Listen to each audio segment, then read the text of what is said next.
Hello, I'm Jacqueline King. Welcome to my sewing space. I'm here to inspire and encourage the new or frustrated sewer.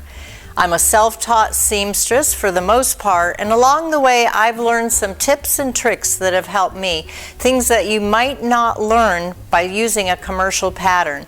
So won't you join me today? We are ready to get sewing on our current project.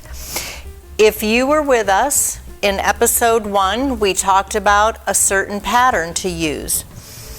In our last episode, episode 2, we cut, marked, and began preparing our project piece. Today, we're going to continue on that project piece, and I hope to get it almost finished. But at the end, we're going to slow down just a bit because I'm going to save part 3 for something that frustrates many even experienced sewers, the buttonholes. So let's not worry about those today. We've got plenty of other work to do. I want to talk for just a moment about words.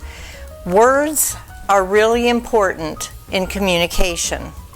I'm sure that there's not many people that would argue with me about that. Well, in sewing, we use words that may not be used in the general population. Think of it like an attorney going into the courtroom. If you've ever gotten papers or had to file court paperwork, you know there's words in there that we don't ever say out when we're talking and walking about with our friends, such as party of the first part, and so many technical terms. That's a language they know and they understand, and they are communicating with each other for the purpose of a court case. In sewing, it is similar. When I use words like stay stitching, bias, facing, darts, I may not be explaining it all to the nth degree.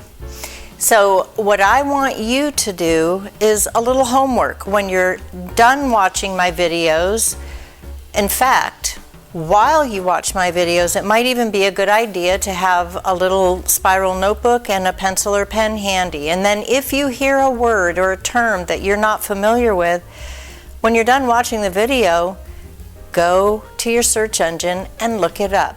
Because I promise you, as I've said before, YouTube is full of information for sewers, and you don't even need video for that. Dictionaries help too. One more thing I want to say. I made a note to trim down my shoulder because you remember the pattern we used had been a long sleeve shirt. So with a long sleeve shirt, your shoulder is going to come out. I like my shoulder on a sleeveless top cut narrower, so I pre-trimmed that to my desired finish. And we're going to sew that bias edge on there. Well, here we are back at the sewing machine, ready to go.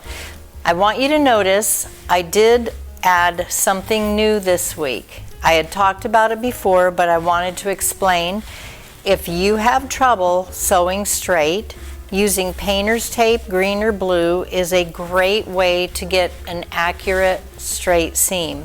What I did was, I know where my needle needs to be for the width I'm going to sew. So I just take it over and I position it so that I know when my needle goes down, that's where I want it to end up. And where that is, I simply lay my tape straight. If this looks a little wonky, it's because there's a curve cut into the waist of the blouse, but that's okay, because as you're sewing, you're moving your fabric to a line here. Here's another tip for you. When you're sewing along, your eye should 99% of the time not be on the needle. If your eye is on the needle, that's where you make mistakes. That's where things go wonky. Have your eye where you want the fabric to go, and it'll be 100% much better result. Okay, so having explained that, let's pull this out. And we're going to begin with our front plackets. Our two front pieces, left and right, our back one piece, our collar section sewed together from the last episode, and our bias strip for our finished armhole edges. To begin today, we're going to start by simply sewing down our placket edges. I mentioned they're not interfaced with any special thing because they're double folded. So we have extra weight in there that will help to get a perfect buttonhole and also anchor your buttons on. All right, so I am going to edge stitch to begin. Edge stitching means putting my needle at the edge where the fold is.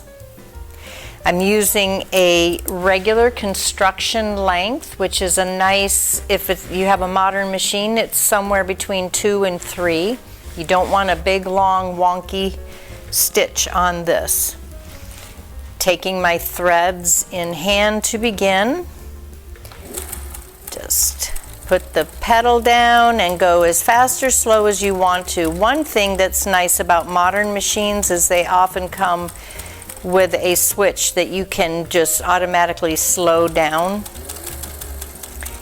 And after I get it started to a certain amount, I let go.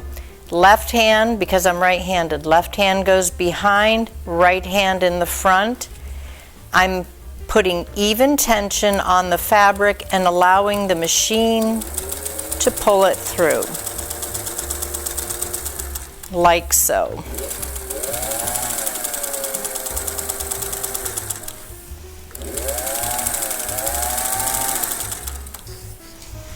Makes a beautiful finish, and I think I may have mentioned that on this particular top it's a very narrow placket, which I like. When I have a narrow placket, I don't have to backstitch here because we're going to be hemming. Always pull your work out in the back side. That is to keep your needle from getting bent. But I like to use a smaller, more delicate button on a narrow placket. Wider plackets with heavier fabric, bigger button. It's not a hard, fast rule, but it can make a difference. Now I'm sewing the inside edge, again, right at the edge. This is called either, in this application, it's called edge stitching because I'm literally sewing on the edge. There's another term too for a finish, which would be top stitching, and that just means that you are adding an extra bit of stitching to it, just the detail. I'll show you in just a second. Let me finish this and I'll show you what a top stitch is. So on my collar, you remember when we did that, and after I made the collar piece, turned it right side out, pressed it, then I top stitched around the edge. It's not for construction, it's simply more detail, and it does make, in my mind, it makes a better finished product. I don't always top stitch, but mostly I do. Okay, so we've got one placket finished. Set this aside. Let me get those threads before I forget. You know, I got a thing about threads hanging. Nothing worse than, it's kind of like when I walk down the street and I worry about people who cut hair, seeing my hair, because I'm thinking, you know, I know what they're thinking, because that's what I do with clothes. When I see threads hanging in the store on somebody, I'm like, there's a thread hanging.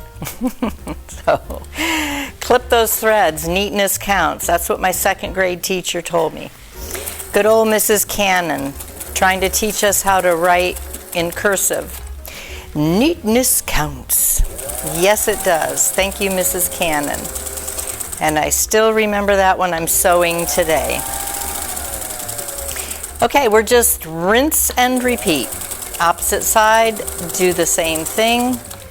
Sewing on my outer edge. I like to sew on the outer fold first because then I know that my fold is exactly where I pressed it and want it to stay.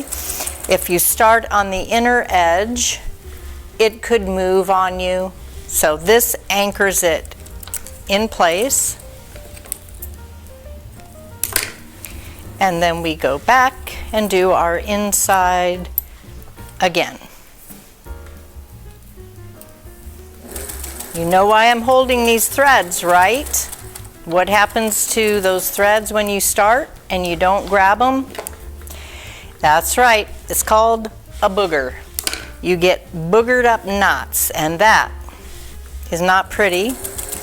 And you can say, well, I'll just cut the threads away and that little booger won't matter, but you know what? It does matter. With the finished product, every step matters. Everything matters. You get a lump of thread inside that hem and you've got a knot in there. You can feel it. And maybe everybody on the street won't know it's there, but you will. Every time you get it out to wear, you're going to be thinking about it. We can avoid that. All right, I've got my placket sewn. Hurrah, we're making progress. Isn't that exciting? Guess what we're going to do next? We are going to sew the back to the front. And it's going to start looking like a top. A top, a blouse, a shirt. You can use a lot of different terms. It's a top piece that I wear, so I call it a top. Okay, one at a time. With the right sides of your fabric together, you're going to lay the shoulders one on top of the other like so that they line up perfectly even, and the outer edges. These edges are even and the seam edge is even. And we're going to use a couple of pins. We can use our large quilting pin because this is a medium weight cotton. If it were a handkerchief weight cotton or a silk, I'd be using my little white silk pins. It does matter. The type of pin you use, it does matter. But you don't have to start out buying a whole bunch of things. These are things you can learn about and add to as you go along. Okay, making sure my threads are back. Now I'm going to line up the edge of my seam with the edge of the blue tape because I pre-measured that, and doing it like so, my needle is going to go in exactly where I want it to be. Back up, hold on one moment. I want to start, and get my little pointer. When I put my needle down now, because we're going to back stitch, I'm putting my needle in to start about 1/4 of an inch away from this raw edge. And there's a reason for that. If I put my needle in here, I go forward, now I back stitch, and now I go forward again. And what have I done? I have stitched 3 times. If I put my needle in here at 1/4 of an inch away and reverse and go forward, I've only sewn twice. Every stitch adds weight to your finished garment, and just like the booger, if you're not holding those threads, this can get really thick. It kind of sounds nitpicky, but I promise you when you develop the habits, it's just as fast, if not faster, to do it the right way. And in the end, your finished product will be superior to a lot. And maybe to even, listen, oh my gosh, I have to laugh about the things I made when I was a kid and my mom let me wear them. My mom is the reason I'm doing this today because everything I made was wonderful, and I wish I had them to show you because I promise you they were not wonderful. I chose the wrong pattern of fabric or the wrong type of fabric. Okay, I put my needle in 1/4 inch away, go up into my reverse And I'm just going to hand turn my wheel. Boom. Now I go back down to my regular construction stitch. Needle in front. Looking at the edge of my blue tape.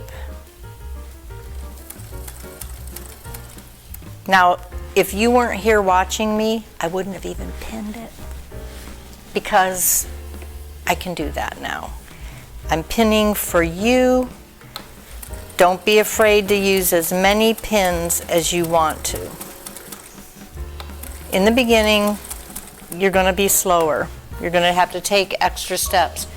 But there's a thing called muscle memory if you don't know.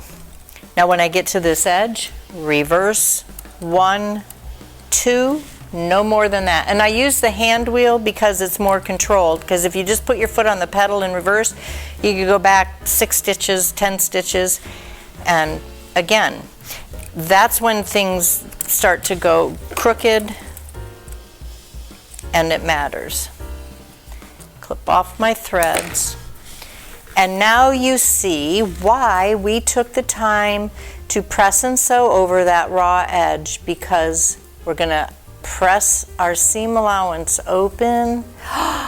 Look how pretty is that. And I'm going to tell you, people walking down the street next to you will never know what the inside of your clothes look like, but you will. And I think it's just more fun to wear something that looks beautiful on the inside too. Why not? So with my ironing board next to me conveniently, let's put our iron down, give it a nice little press, a little burst of steam.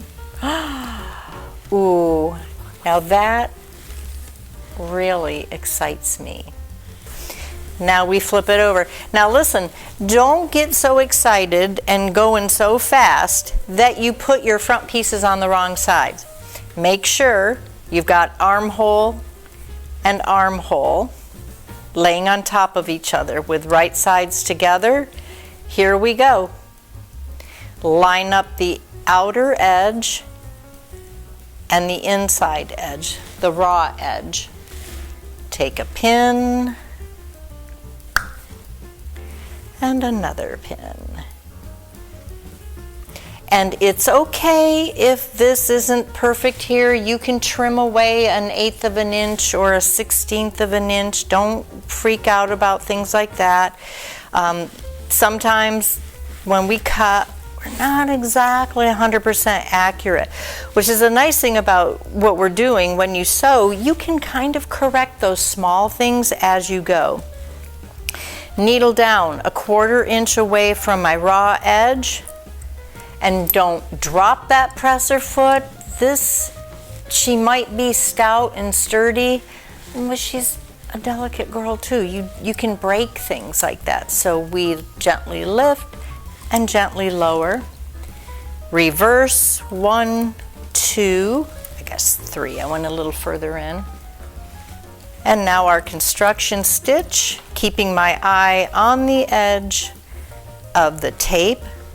Remove my pin before I sew.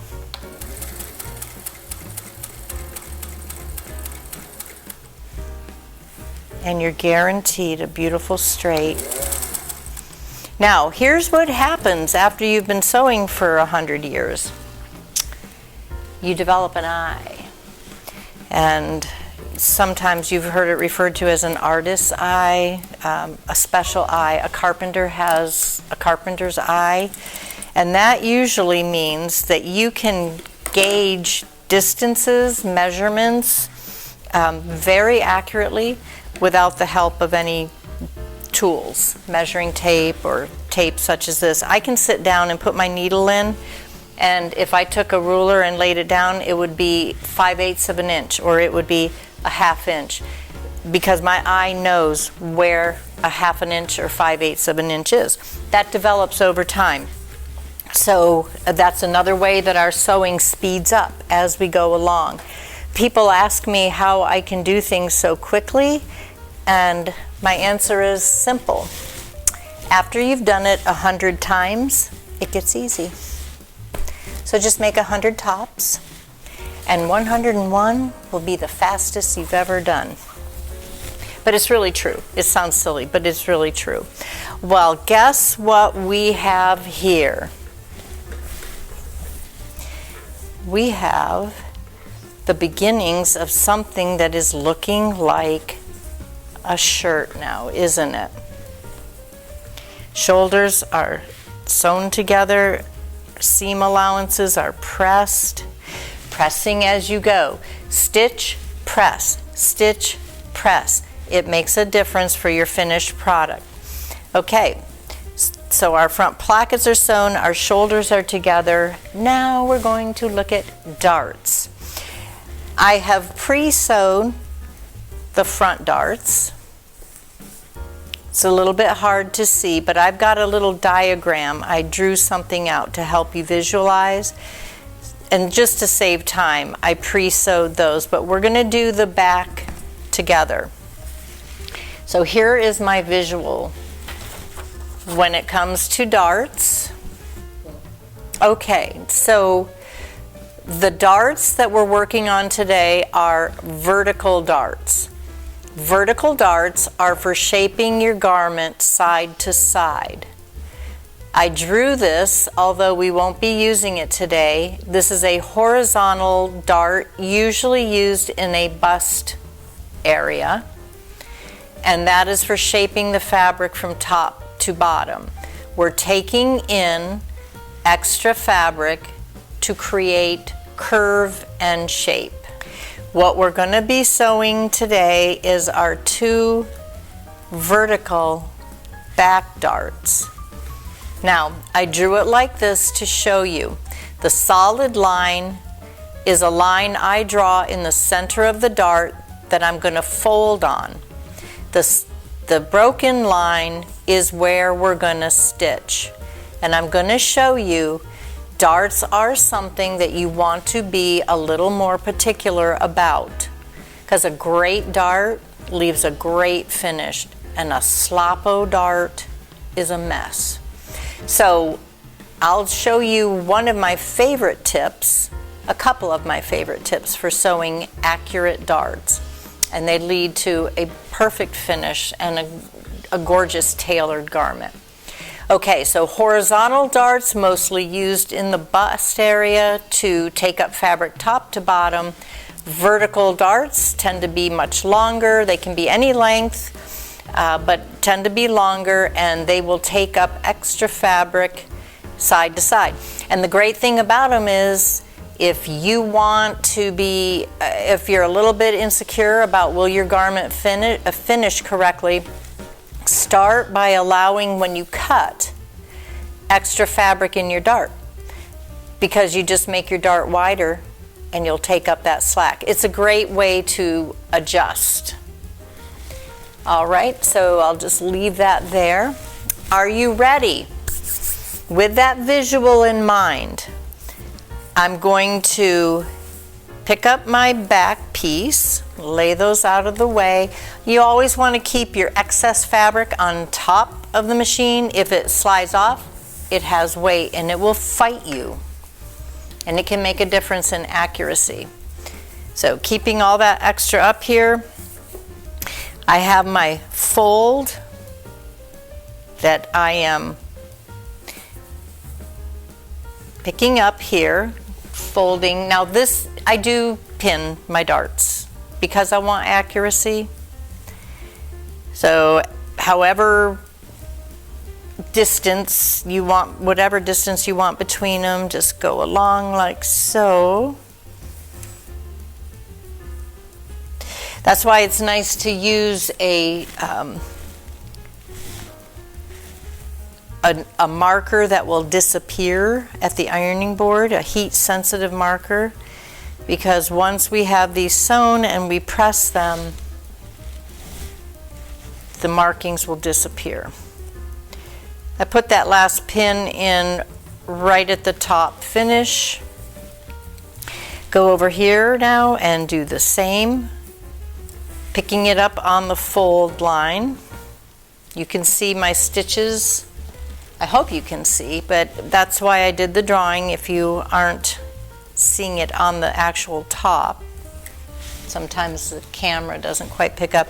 And if you notice, yes, I'm using my finer pins here just because if I want to leave one in and hand turn the needle over it, I can do that. Don't be afraid of darts. I hope I'm not making you afraid to try darts. Do it 100 times and they'll be perfect and beautiful, and you'll do them fast. Okay, right to my end. Now one more little step. Here's a little tweak that I taught myself. Once you have them both pinned,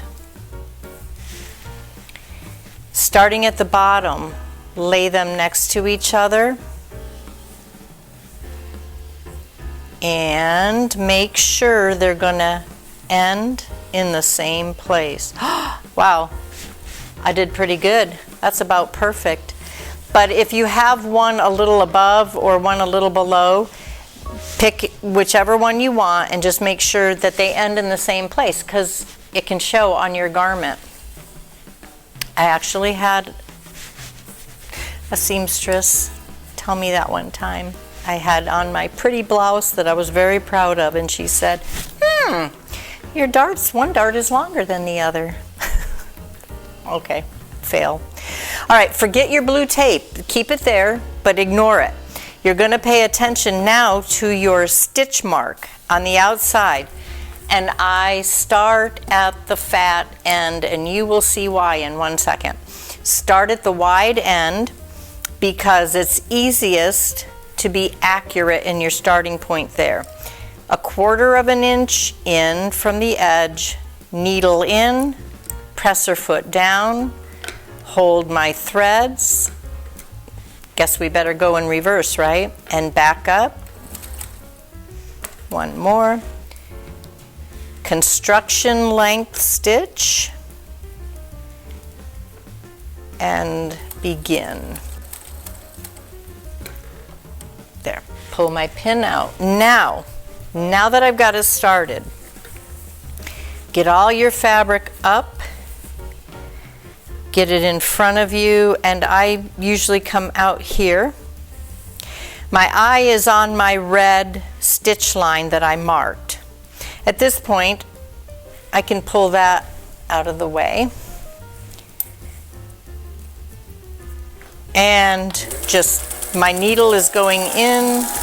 This is a curved line. Your vertical darts, usually the rule of thumb is they are curved. Your horizontal darts, not so much. Okay, now here's my trick. You start getting up to near the end, you want a tinier stitch. And then you want a tinier stitch. Because you are literally sewing right to the nth. I'm going to pull out my pin, boom, boom, boom, boom, and I have sewn right off. Do not backstitch at the top of your dart, because you'll never get it exactly on those original stitches, those first stitches, and then it'll make wrinkles and puckers at the top. So I pull it out, but here's what I do. Pull it out about 8 inches of thread. I drop my stitch because a tighter stitch is less likely to work loose. Now I open these threads out. They're a little twisty here. Let's see. And I'm going to tie it off by hand. 1, 2. Nice and neat. And I clip and leave about 1/8 of an inch of thread. Do not clip it right at the edge of the blouse, because you'll clip your stitch. It'll come undone. Okay, rinse and repeat. Where's my other side? Voila. Oh, I made a boo-boo. Look at that. So let me I should have marked it on this side to start from the bottom. But you know what I'm going to do? I'm going to show you that you actually can start from the top. It's just easier to start from the bottom. So guess what I have to do? I'm going to leave my tiny, tiny stitches. I'm going to leave that pin in. You see what I mean when I tell you forget the word perfect when you sew? I can't say that enough. There are no perfect sewers. Okay, my needle is going in right at that pin, right at the edge. Like there's only one fiber. And I'm not going to backstitch. I'm not going to backstitch because I'm going to come back and tie this off the way I did the other one. With my tiny, tiny stitch and my needle in right at the edge, and turn the wheel one at a time and go oh so slow to get it started. Now I'm on my red stitch line. Okay, and I am far enough along that I'm comfortable. So I made a boo-boo because it would have been faster, easier had I done this one the same as the other one. But it's good for you to see what happens when you make a mistake. It can be corrected. Okay. Now I put my left hand behind and my right hand in front, and my needle just sings along. I can lengthen that stitch to a regular construction length. And let's pull our pins out. I can take that one out now. But accuracy matters when you're sewing darts. So this is what I call fussy work when you're doing darts. Some things are a little fussier. Get to the end, reverse. 1, 2, that's all you need. 1, 2, sew off, clip your thread,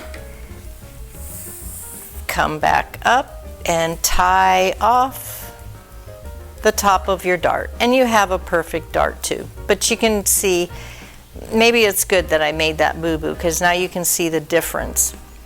Always try to start at the fat end because it's just easier.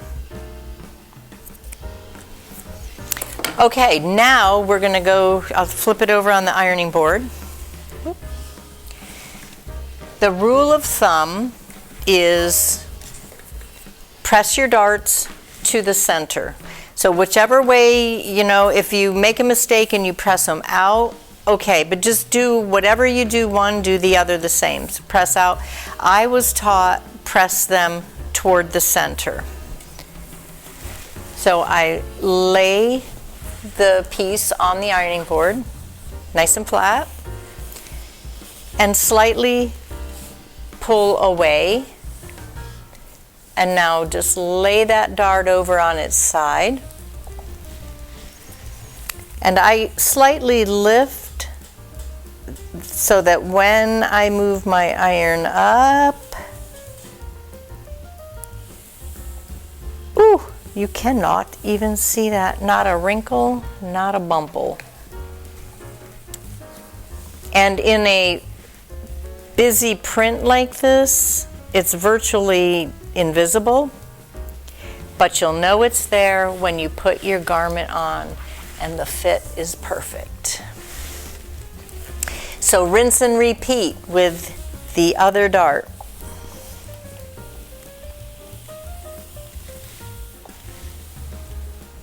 Pressing, pressing, I can't stress it enough. It is so key to beautiful finishes.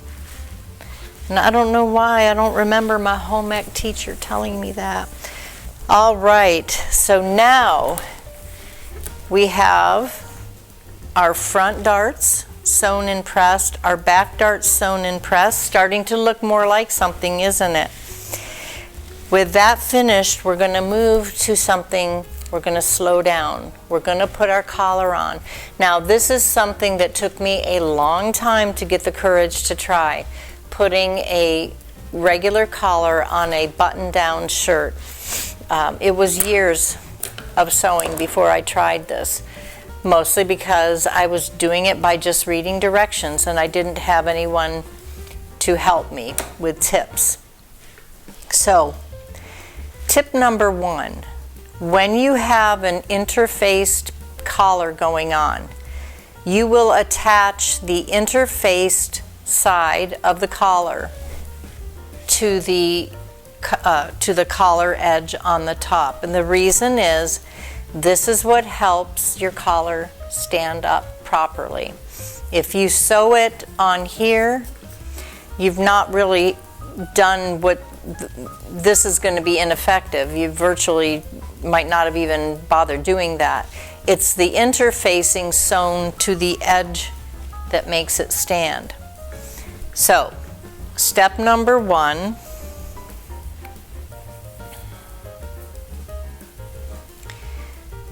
with the long edges together,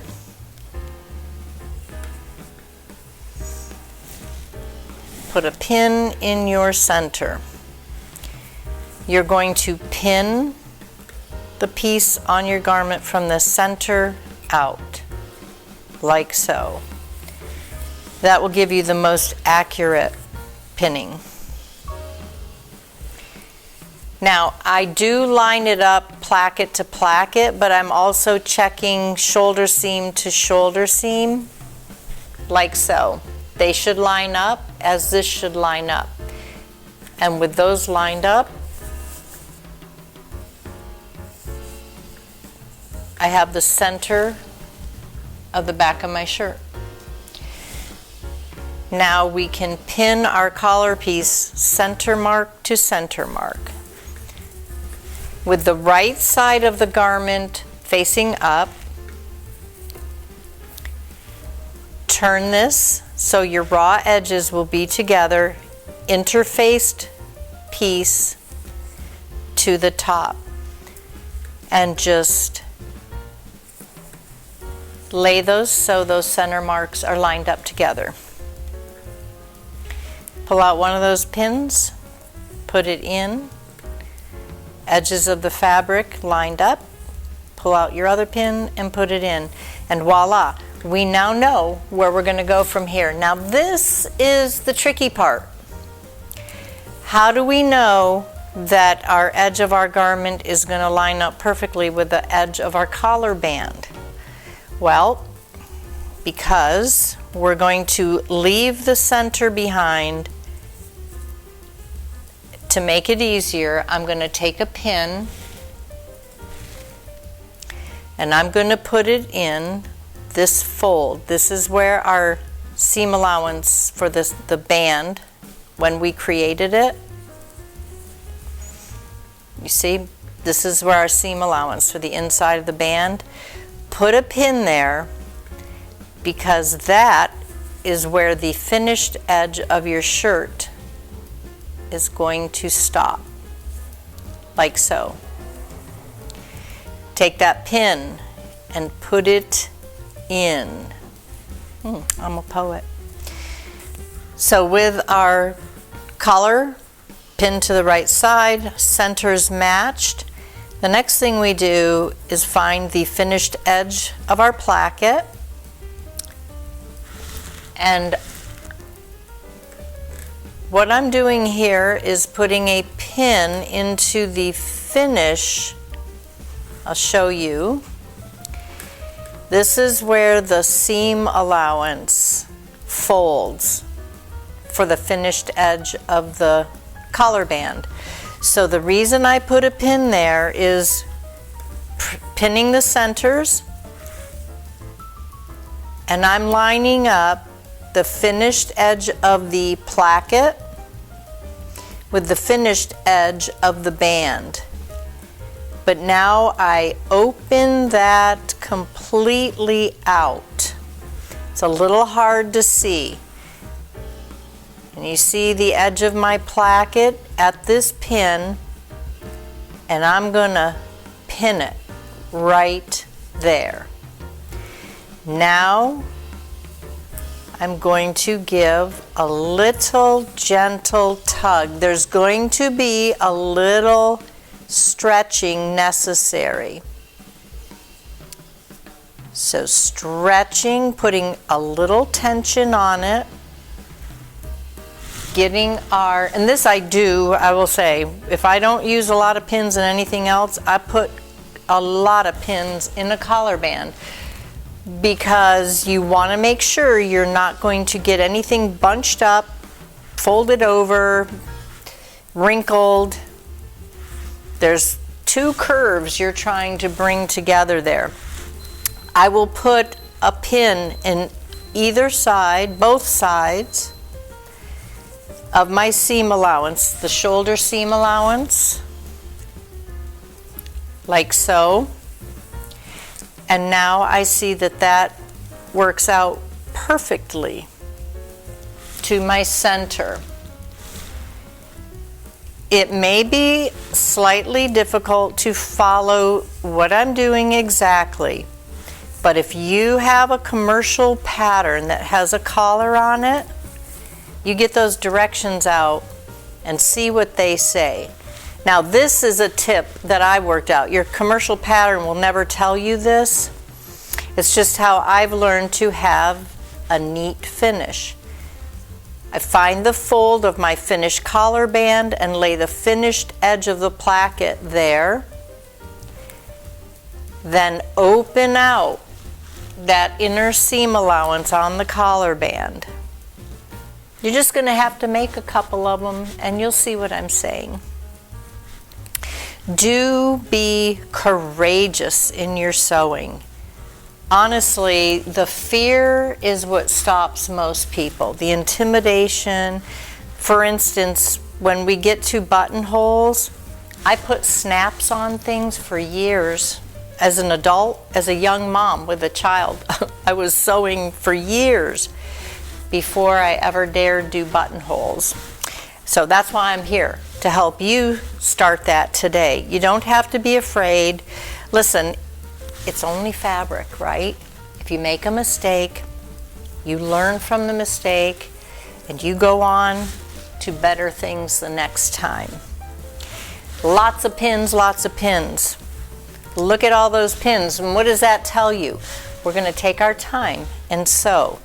Now, which side do I want to sew from?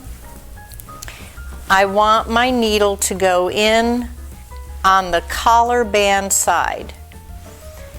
And that's because when I open it out, I see that fold. Where the fold is at the center band seam allowance, I'm going to put a pin.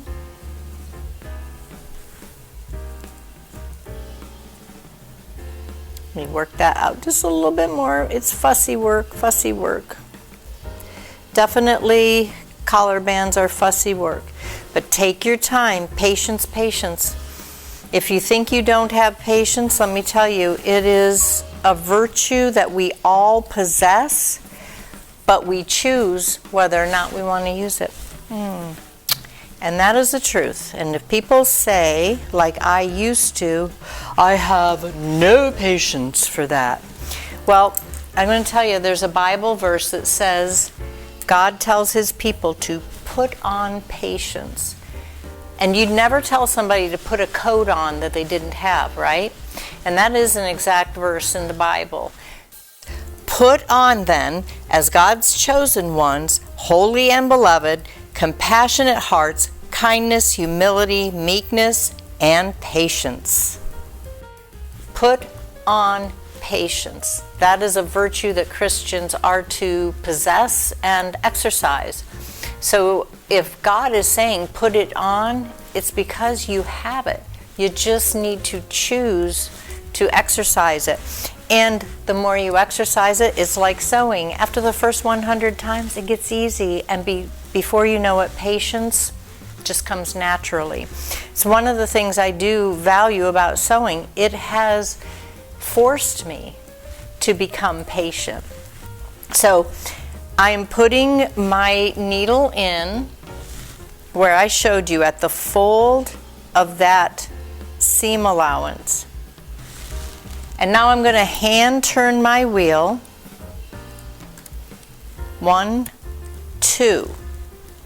Put it in reverse. 1, 2. Yes, I will be sewing this 3 times, but this is a high stress area and it can use a little extra stitching. So now that I've got it started, I did adjust off camera. I adjusted my blue tape to give me a 5 inch, it's either 5/8 of an inch or 1/2 an inch. It's what my eye is used to. So I moved my tape so that I can keep my raw edge on the edge of the tape and know that I'm going to be sewing equidistant the whole way. Remove your first pin. Run your finger and make sure there's no folds underneath and begin. And on this, you are just sewing from pin to pin. Every single step, you're turning slightly. Run your finger to check that everything is smooth. And believe me, the first time you have to undo your stitches and go back over it again because there's a bumple on the underside, well, then you'll know why I said to do that. Check and sew. We're getting to the seam allowance. As I said, we've pinned on either side of the seam allowance because we want it to stay opened out as we pressed it. You can press your seam allowance in the same direction, both of them to the back, but it adds bulk. Opening them out disperses the bulk and you just get a nicer finish, smoother. Run your finger. Yes, I'll say it 100 times. You'll thank me for it one day, just like my mom used to say. She would tell me certain things over and over, and she'll say, "You'll thank me one day. You'll thank me." And you know, she's right. I thank her lots for the things that she reminded me of over and over and forced me to do against my will. Well, I'm not forcing you to do this against your will, but I am saying if you are wise and you want a nicely finished garment, you'll thank me for reminding you. Check for those bumps. See? Oop, there's one under there. So I just pull it out of the way. Yeah, if you want to throw something together really fast, don't be putting a collar on, okay? You know, you can choose what you want to make, but I love a button-down collar. You know, I've told you before in other videos, I'm a tailored girl. I like a tailored look. Oh, by the way, that reminds me. Look at the top I'm wearing today as I sit here and tell you how much I love a tailored top. This is anything but tailored. There are no darts, but it is comfy. And sometimes you just want to wear comfy clothes. I bought this shirt in a thrift store about 30 years ago. Could even be a little longer than that. I know my oldest is 40 years old, and I bought it when he was very little. It's made of silk, and I forget the brand, it's in the label, but if I could buy 5 more of these, I would do it. I just can't find them. I found one that looks similar on Poshmark. But anyway, just to say that I do appreciate a loosely constructed garment from time to time. And the way this silk drapes, it's a medium weight. And look at how it's held up. I bought it in a thrift store 30 years ago, 30 plus years ago. And it's still holding up. Okay, voila. Here is our top. And I already see a bump along the bottom, so I'm glad for that because I'm going to show you. When I look at this side, it looks perfect, doesn't it?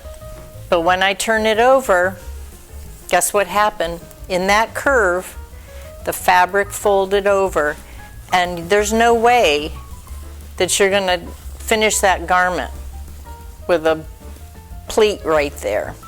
Not good. Okay, so guess what you do? You get your seam ripper and you just pop 3, 4, 5 stitches. You want a few more stitches than in the exact fold because you're going to open it out.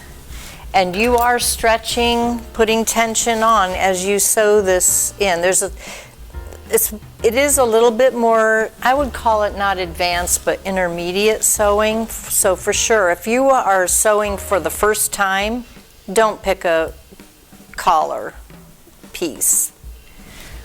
So I'm going to over pin it.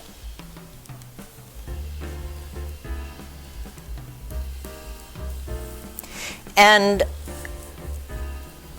when I lay it down and stretch that on the machine, it should be fine now. Okay, placing it in, looking under and checking. With your needle in, you can lift your presser foot, you can move around and things will stay fine. So double check, my pins are correct.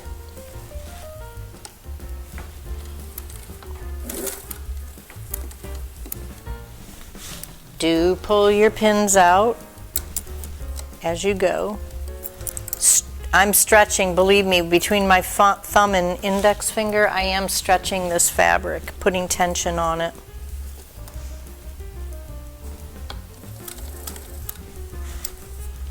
Needle in. Always leave that needle in. When in doubt, needle down because it'll hold your work exactly where it needs to be. I'm checking again. And you know what? That happens to me about 100% of the time that I put collared bands on. It's almost a given that every single time I'm going to get one bump someplace. So, get used to it. It happens. Pop out those stitches, repin it, and it's beautiful now. Trim off your threads. Now, we've checked the underside. All of that looks good. Lift it up. Look this way. One more thing I want to check. Are my bands the same width from seam to point?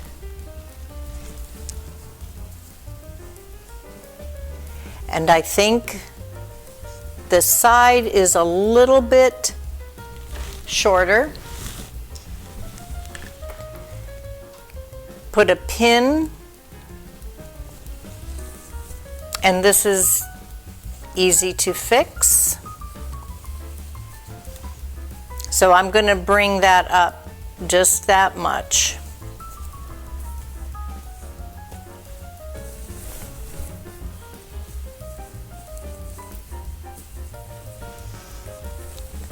I don't know if you can see, there's my pin. I actually have to come up 1/8 of an inch on that side.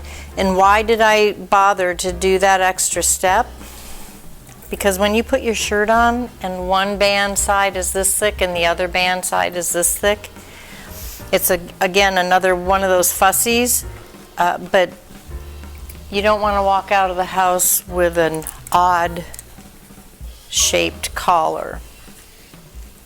Even Steven. Hand turn your wheel, go back, and now all I'm doing, again, being careful, I'm putting some tension there, I'm graduating that stitch back into the original. I'm eyeballing it because I have an eye. I've developed an eye. You can draw a pencil line if you need to do that. Okay, I just took up that much.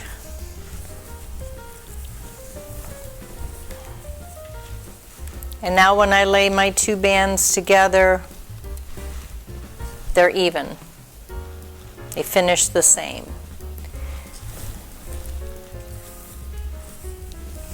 I'll flip it over on the interfacing side. I think it's easier to see. And because it's a curved edge, we're going to clip. Now clipping means just clip. Don't get all the way up to your stitching because it can come apart. I'm just going to, making sure, I got fingers under here to make sure that all I'm clipping is the seam allowance.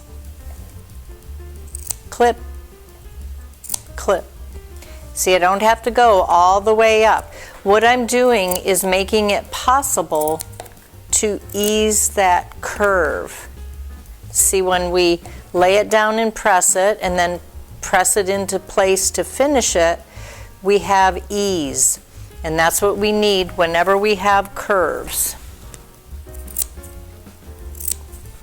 Patience, patience. You know, you don't have to have patience. You can buy all your clothes on Amazon. Just kidding. Don't buy your clothes on Amazon. Learn to make them. It's so satisfying. It's so fun. So I clipped, and now that will ease that seam. And what do we do next? We take it to the ironing board. We're going to set those stitches in just a little bit. Just get a little heat on there, a little steam. You know, I have one of the irons, most of them I think nowadays, they're automatic shut off. They heat up pretty fast once you move them, but it always disturbs me. I want my iron hot when I want it hot. But, see, it's already making steam, so patience. That took a whole 2 seconds for it to get hot.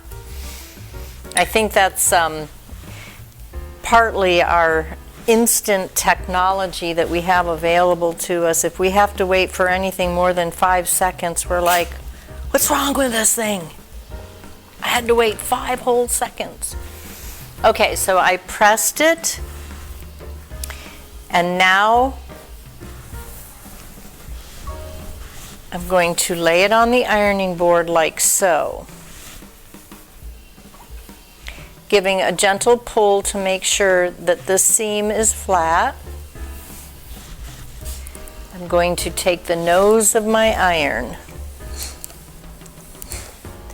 Use your other hand to slightly lift because we're working on a curve. Press your seam allowance up, and they should almost meet. So starting in the middle, then let's go to the side to make sure your garment is laying flat.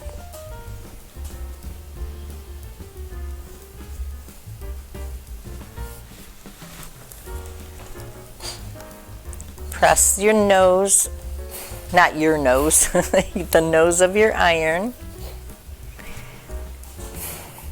little bits at a time. And with those clipped edges, rinse and repeat.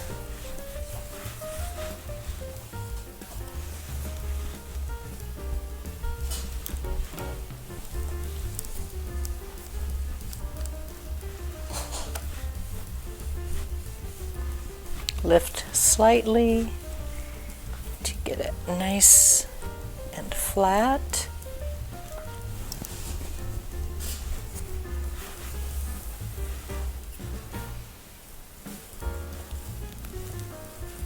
You see what I'm doing with my thumb.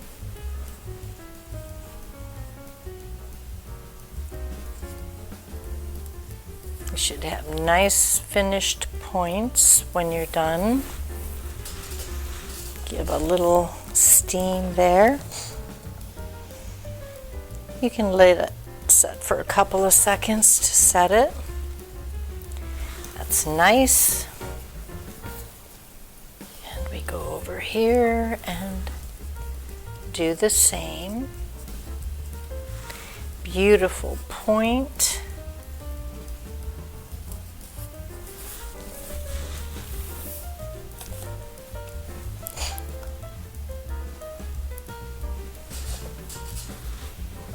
Lovely. And if we look at it from this side. Okay, guess what? We're about ready to finish it off. How do we do that? Well, we had to clip this. We're going to clip here. Now, we don't have any stitching as a guideline, so just 1/4 of an inch. All we want this to do when we fold it under, because we will fold it under, is to open out a little bit.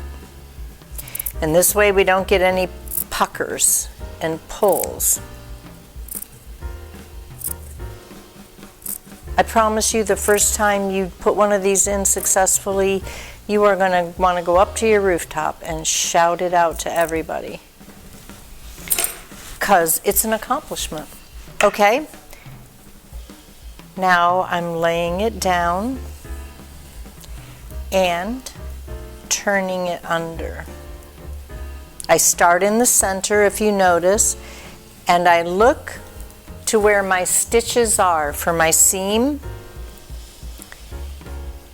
You can come a little bit over them, but they shouldn't show when you're done.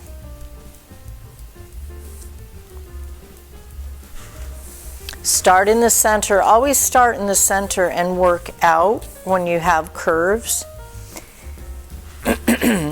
You can move from the center to your shoulder seam.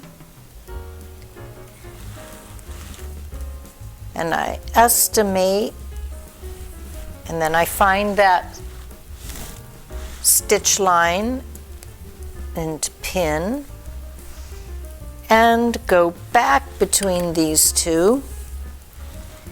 Adjust so that it comes, at least comes to, if not a little bit over. And I'm going to give you a little tip.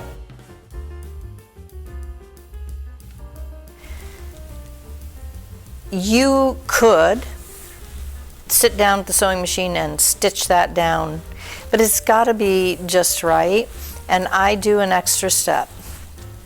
Maybe a lot of professionals have it down and they don't need to do it, but what I do is I hand stitch it with a slip stitch. There's a term for you to look up if you're not familiar with it. What is a slip stitch? It's a quick, neat, hand sewn stitch. It holds everything in place. Now, when you get out here to your placket, the edge of your finished garment, remember that mostly this section will be open when you wear it, so it's really critical to get this nice. And that's one of the reasons I will hand slip stitch it first, and then I go back after that on the outside, and I'm going to edge stitch all the way around that. It just helps everything to stay in place nice and neat. We are going to be ending our video for today because this was between our darts and our collar. It was pretty fussy work and it slowed us down, so I think we've gone long enough talking today. When we come back, I'm going to have this slip stitch down, and I will pick it up with top stitching the collar band to show you how I do that. And we will put our bias on and sew our side seams down. At that point, we can do our hem, and I have a tip for doing a narrow hem on a top like this. Hems can vary, but I like a narrow hem on a button-down shirt, and that's pretty typical of how they're manufactured. Mostly what I'm trying to do when I sew is, it's really funny, because if you think about it, I want this to look like I didn't make it. I want it to look like it was manufactured, but I want everybody to know I made it, because it's kind of fun. I don't have to do that so much. My mom, if my mom knows I made something, she'll tell the whole world. My daughter made that. So, there we are. We are moving along.